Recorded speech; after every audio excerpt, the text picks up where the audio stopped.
Magandang gabi, Philippine Air Force. Narito ang magiging lagay ng panahon ngayong araw ng Webes, 16 October 2025.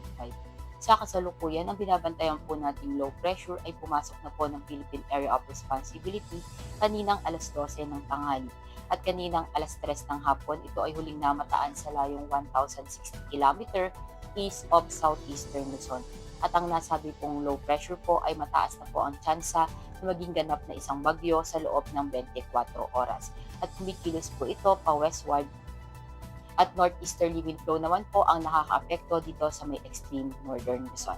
At easterlies naman po yung patuloy na nakakaapekto dito sa may central Luzon, southern Luzon at Visayas. At para naman sa magiging lagay ng panahon para bukas, asahan pa rin natin dito sa may Metro Manila at sa eastern section ng southern Luzon ang maulap na kalangitan na may mga kalat-kalat na pag-ulan, pagkulog at pag-idlad. At ibang nalalabing bahagi naman ng Luzon, asahan naman natin ang bahagyang maulap hanggang maulap na kalangitan, may mga pulupulong pag-ulan, pagkulog at pag-idlad.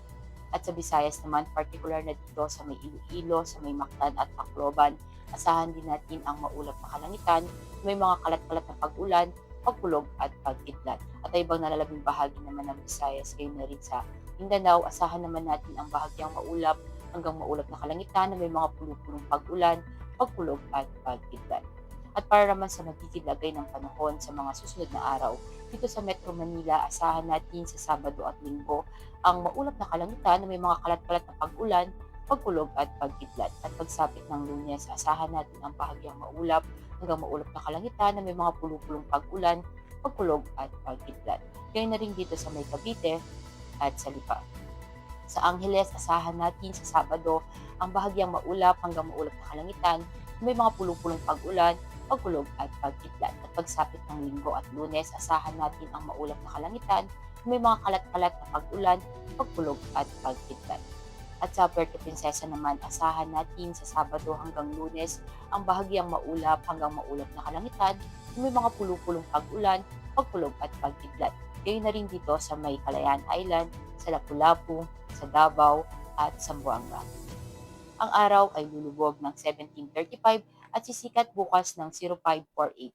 Para sa ating moon illumination, meron tayong 23% decreasing. At para manatiling updated sa lagay at taya ng panahon, i-follow lamang ang Air Force Weather Center sa aming mga social media accounts. At yan lamang po ang latest update natin sa weather sa ngalan ng aming commanding officer na si Colonel Alvin Hugador Pop GSC.